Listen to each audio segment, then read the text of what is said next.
it's hard. You have to be really organized. I am a list maker. I'm constantly making lists and crossing things off to stay organized. But, I have a lot of interest, which is why I have a lot of things going on. But in order to do that successfully, yeah, you have to be organized. Welcome to the Wear, Wag, Repeat podcast. I'm Tori Mystic. As a dog mom lifestyle expert, blogger, and business owner, I love talking to other women in the pet industry and sharing their advice with you every week. Sit, stay, and listen to the latest episode.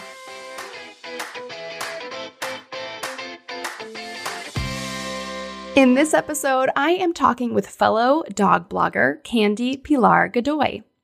We talk about how she grew her blog, boogieThePug.com, from 0 to over 50,000 sessions per month in just a few years. Of course, SEO played a big part, and Candy shares her favorite online course to learn more about that.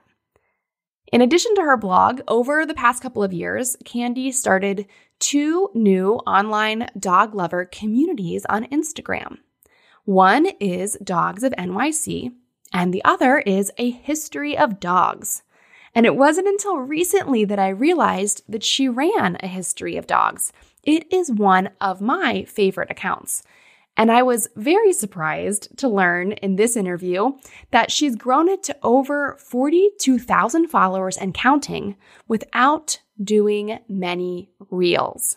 In fact, out of 570 posts, only 36 of them are reels. Yes, I did go check. This goes to show that it is possible to pursue your pet industry dreams your way.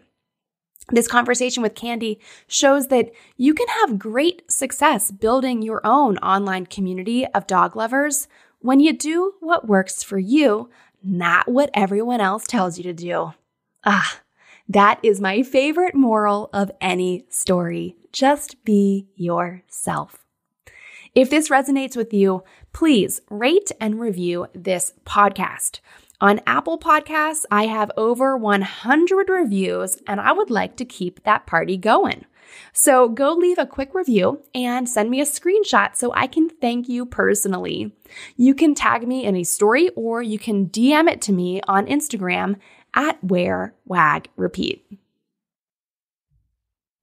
Candy Pilar Godoy has visited over 40 countries across 6 continents, and she speaks 3 languages.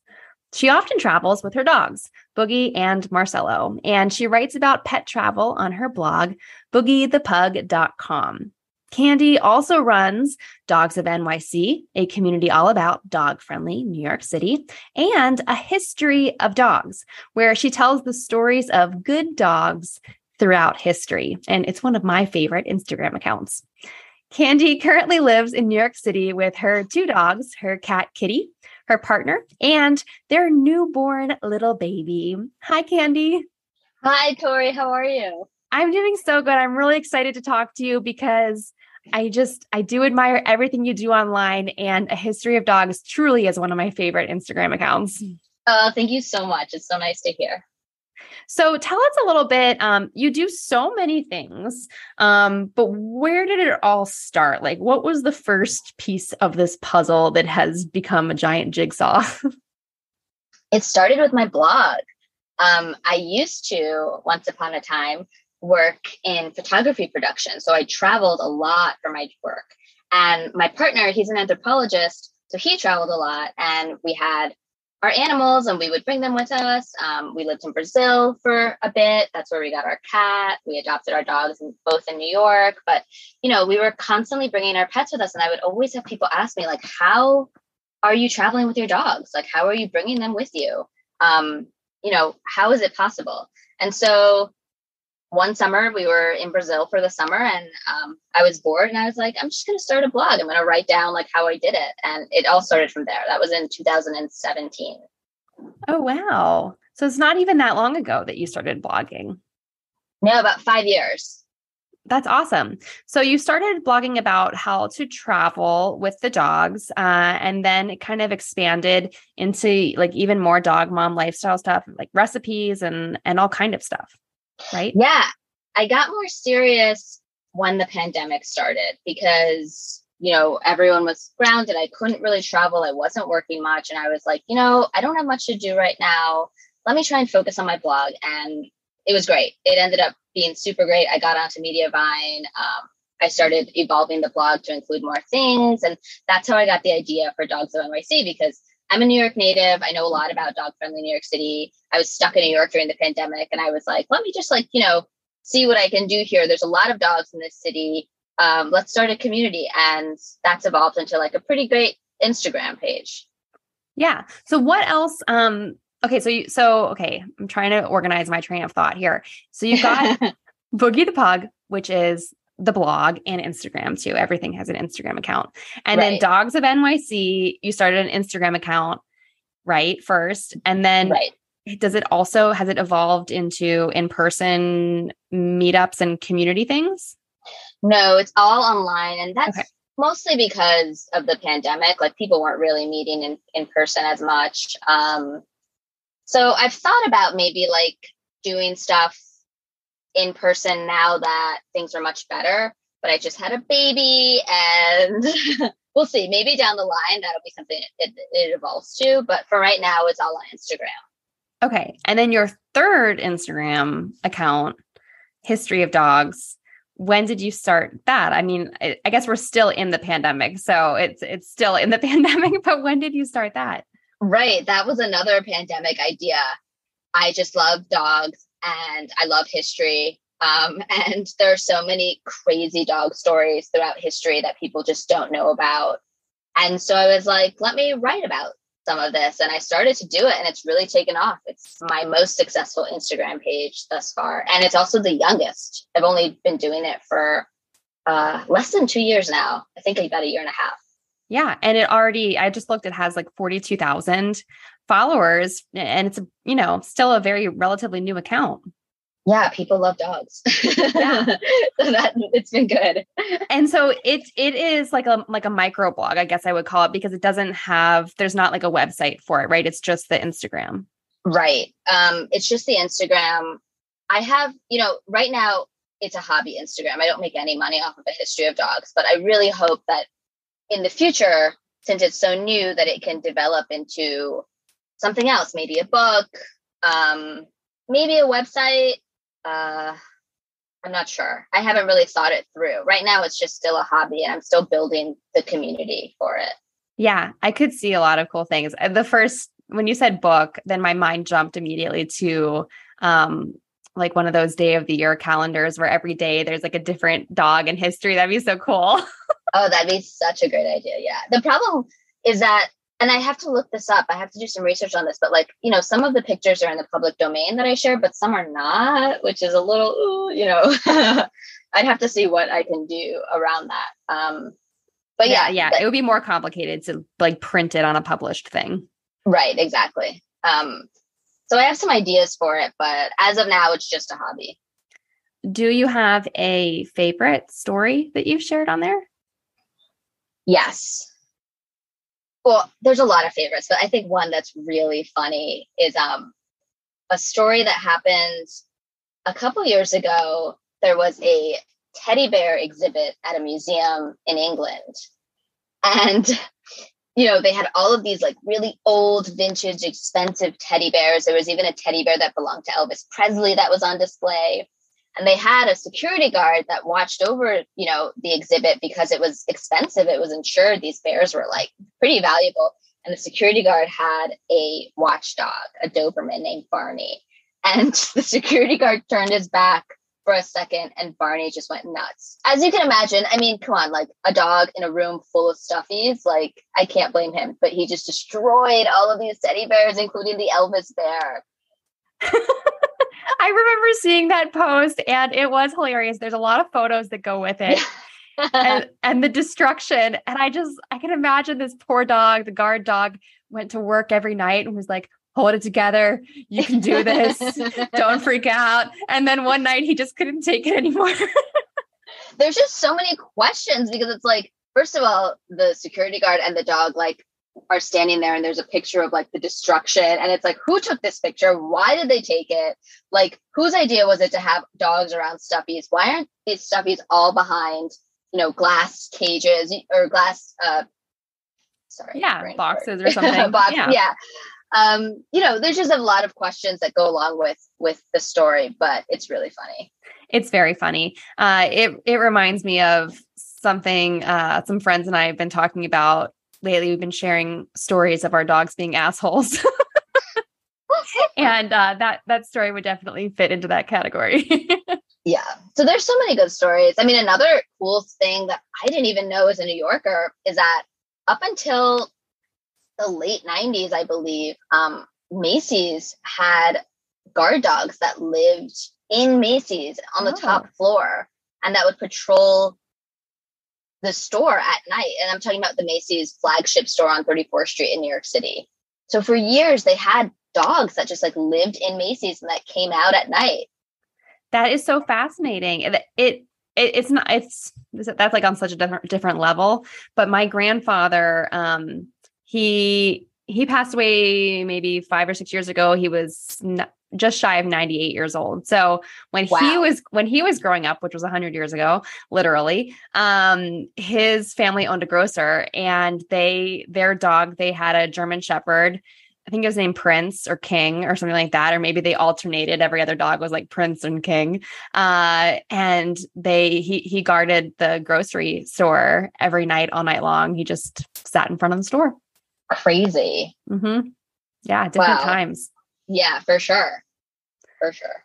So, okay. We love talking about dog history, but let's talk about, blogging and just how you really manage all of this, because as people can hear listening to just these stories, you do a lot of things.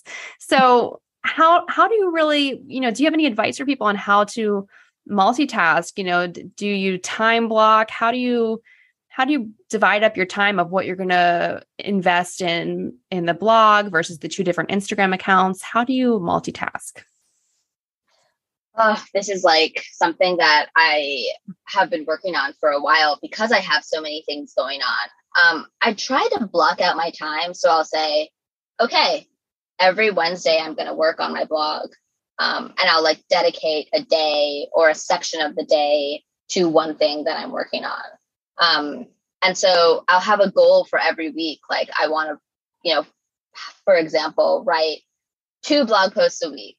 So I'll say, okay, Wednesday from this time to this time and Thursday from this time to this time, I'll be working on my blog. And I try and like block out sections of time to work on different things. I mean, it's hard. You have to be really organized. I am a list maker. I'm constantly making lists and crossing things off to stay organized. But, I have a lot of interest, which is why I have a lot of things going on. But in order to do that successfully, you have to be organized. And do you also kind of schedule out your posts for the Instagram accounts, or is it something that just kind of happens on the fly? No, I totally schedule them out. I use a scheduler, and for History of Dogs, I'll do like a month at a time so that I don't even have to like think about it for a whole month. I try and like block things out and group them so that, if I'm working on Tuesday on a History of Dogs, I just do like as much stuff as I can do. And I plan it all out and I do it all at once. So I just don't have to think about it again. And then do you also go in and are you engaging on the Instagram account on a daily basis? Or is everything auto posting and you just kind of like let it roll? It depends. So I try and go in and engage with people. But for example, like I gave birth in June. I was like, I'm not gonna, the whole month of June, I am out of here. I'm not doing anything. And so I had all of June already scheduled. So I didn't even have to look at my Instagram if I didn't want to. I mean, it's good to engage with your audience, obviously. So yes. I did whenever I had a chance to, but I wasn't like, oh my God, I have to do this right now, because it was already planned. Yeah. I'm just always so curious about people's, recent observations about that, because I've just done some experiments myself and noticed that the Instagram, my insights, like my engagement according to my insights doesn't really go down if I don't comment and interact with people. You can pretty much have an account that's still being seen and still visible, even if you don't spend very much time at all commenting back to people, which is kind of crazy. Totally. I mean, I do think it's important to engage with your audience when you can, but I definitely am not at a point where I want to be like, I need to check my phone every hour or something like that. Like I want to set it and forget it as much as Yeah. I can. And then when I have like a free 5 minutes, I can like check in on it and write to people or respond to people or like their comments, etc. But nothing is like, it has to happen now. And do you think that the key to the growth of, especially the History of Dogs account, is because the posts are so shareable and they're, do they get a lot of shares? Is that how the account has grown so much? Yeah, I get tons of shares. Something that's really interesting, I think, about a history of dogs is that I don't ever really publish any reels. Interesting. Yeah, I'd say like 99% of my content are photos. And I'm still growing. Yeah. So, I mean, you're just a rebel. I just haven't thought of like a way to make reels for a history of dogs a way that wouldn't just take a lot of time, like if it was me, maybe narrate, like saying the story while doing a loop of the photos, but that would just take forever. It's so much easier for me to write things out and just publish it. But I haven't had a reason to make reels because I'm still growing with photos. So as long as it's working, I'll just keep doing that. Yeah, no, I think that's great advice. And for anyone listening, it's just like, do what works for you. Cause like that works for your schedule and your lifestyle, and you don't want to make reels for it. And you don't have to. Right. And because it's a hobby right now, I'm not willing to like put in that extra work. I mean, I think if it was my only thing that I was doing, I would, but I have a blog. I have Dogs of NYC. I started this other blog recently about dogs also. So it's like, I have other things too. So like, and History of Blogs is growing. If it was not growing and like nothing was happening, then I would, see what else I could do. But because it's growing and things are going well, like I'm just leaving it. Yeah. Yeah. No, sounds good to me. I like it. Well, so speaking of your blog, I do want to pick your brain a little bit because I just admire what you've done, like growing and getting on Mediavine. And I myself have been toiling away, writing and writing and writing, and haven't been able to get there. And I had some issues on my site that were more complicated than just writing blog posts. Like something happened where Google was like being blocked from reading my site. No. Terrible. And it took a really long time to figure it out. And, I reached out to so many people to try and get them to help me. And like, no one really would help me. And so it just took a ton of trial and error. And like, I was willing to pay people to do this. And no one would really help me because I think they're like, oh, that sounds complicated. I'm not getting involved. So I was finally able to figure it out, and it ended up being an easy solution in the end. So I had bigger issues than that, but let's ignore my issues and let's talk about your successes. And so, how have you gone from 0 to Mediavine within just a few years? And for people who are listening who don't know, to qualify for Mediavine, you need 50,000 visitors. Sessions. Okay. 50,000 sessions per month on your site. And it's an ad network, where they get, good rates for banner ads and stuff on your site. So how'd you do it, Candy? I will say that, for a long time, I was like, I'm never going to make it, like I was just like, oh, this isn't going to happen for me. So I totally understand feeling that way. I mean, blogging is definitely a marathon, right? It's like an ultra marathon. Totally. And you read about these people who start a blog and within 6 months they're on Mediavine. And I'm like, oh my gosh. But, people who do that, first of all, I think have a lot of experience. It's not their first blog. And second of all, they have a lot of maybe like time and resources. Maybe they're hiring writers or they're doing things ultra fast. So if you're just like I'm a one-woman show. I know you are too, for the most part. We both are. And so there's only so many hours in a day. I have a life too. Like I have a baby now. So I played for me, it was like the long game. I just tried to learn as much as I could about blogging. When I first started, it was a hobby. So I was just doing everything wrong. I was writing these terrible posts and like nothing was, it was not good. But once I got serious about it, I was like, okay, I need to educate myself because this is my first blog. I don't really know what I'm doing. So I invested in some courses. I started reading as much as I could. I started looking at other blogs that were successful, seeing what they were doing. And I still do that, even though I'm on Mediavine, like I haven't stopped. I just got an audit a couple days ago, like a site audit. What does that mean? So it's like you have like an expert come in and look at your site and tell you like, the good, the bad, and the ugly, what you're doing that's working, what you're doing that's not working, things you have to fix. Yeah. I mean, I have my auditor just like gave me like 6 months worth of work to do to fix things on my blog. And do you know how to fix the things that they recommended? Some of the stuff I do know, some I'll try and figure out myself. And for the things that are just too complicated, I'll hire someone to do, right. Like my husband is always like, if you can just pay someone to do something and like, it's going to take you like 20 hours to figure it out, but it'll take them an hour to do it. Like just pay for it. Because, yes.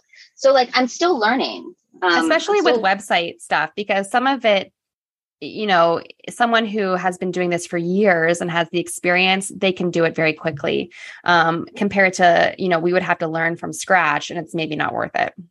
Right. I mean, it's great to learn, but, some things are really complicated, like coding. I don't really know how to do that. Yeah. So yeah, I'm like always learning and there's always room for improvement with blogging.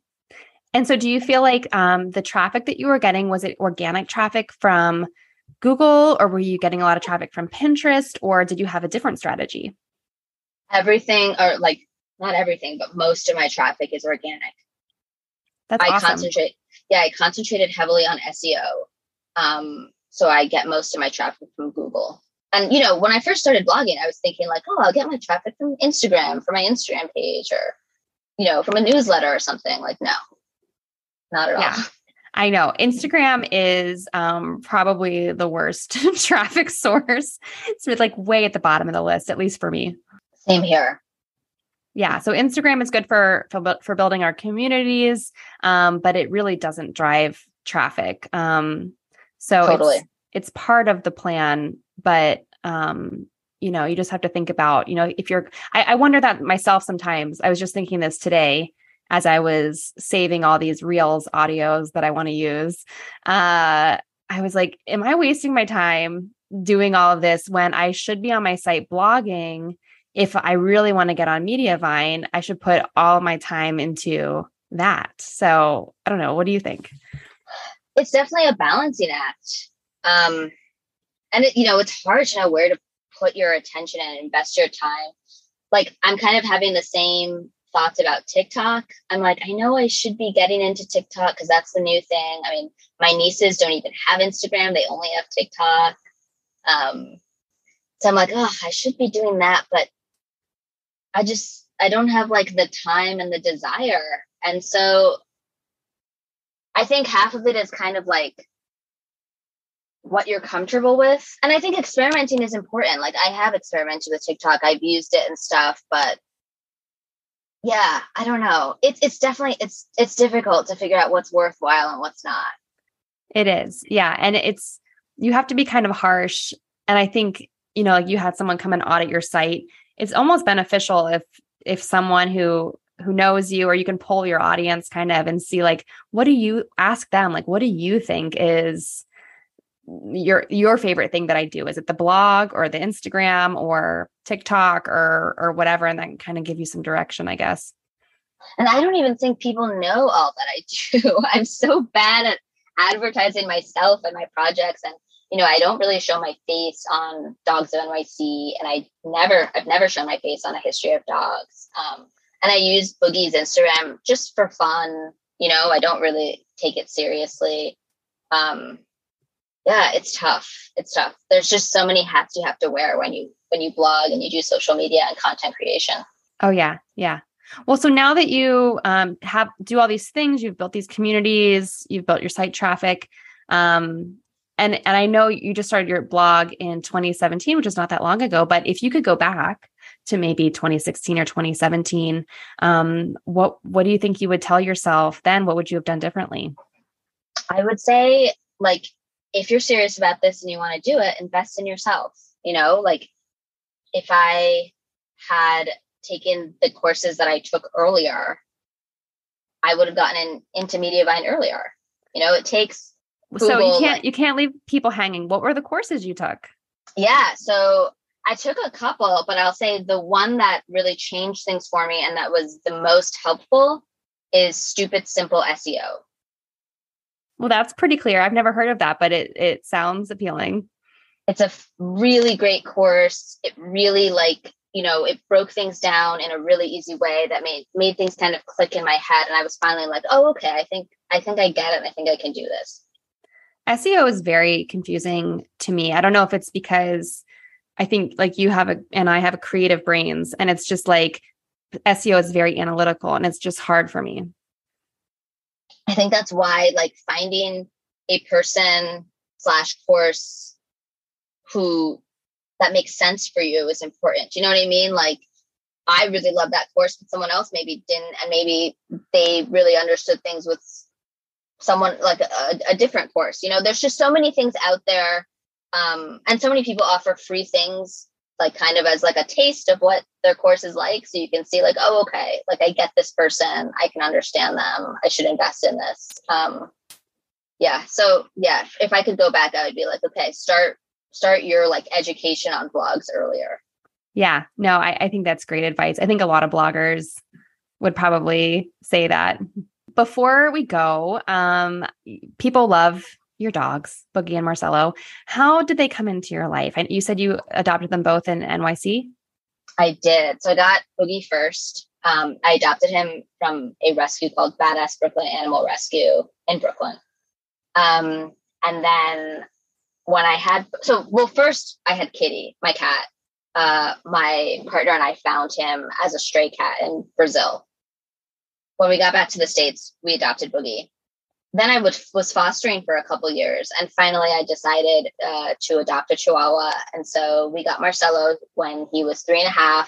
Now he's 11, and he's a puppy mill rescue. He's just the best. I love following them on Instagram.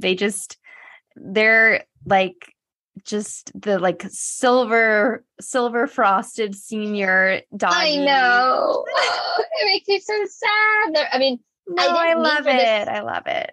I didn't mean for it to happen, but they're all around the same age. Boogie and Marcelo are both 11. Kitty's 12. So they're all like growing old together. But you embrace it. Your posts just kind of embrace the like crusty old dog vibe, a little bit. And I really like it because my dogs, they're both 10.5 too. So it's nice. I know everyone's getting older. It sucks, but it's nice. I like seeing other senior dogs instead of just all brand new puppies all the time. And I will say the senior dogs are really great with the baby because they just want to they'll just sit next to the baby. They're not trying to play or bother me or anything. They're just chill. Yeah, they're perfect. Let's all just hang out here. Yeah, exactly. Well, Candy, it's been so awesome talking with you. This conversation just flew by. Thank you for telling us about all that you do. Because I think a lot of people don't realize that you manage all of these accounts and you do a lot of things. So where's the best place for people to go to find you and find all the things you do? My blog has links to everything. So you can find me at boogiethepug.com. And from there, wherever else. You'll find everything. Awesome. Yeah. Well, thanks again for being on the show and sharing all these great stories with us. Thank you so much. This was really fun. What did you like most about this episode? Find me on Instagram at TMystic and let me know what intrigued you or what questions you have about starting or growing your own dog-inspired business. You can also screenshot this episode and tag me in your stories. I love to see who is listening out there. Some of the best conversations happen after the episode, right? So track me down over on Instagram or Join the Wear, Wag, Repeat Labs Facebook group to connect with other dog-obsessed entrepreneurs. And as always, you can find all the links and resources discussed in this episode at wearwagrepeat.com/podcast. See you back here next week.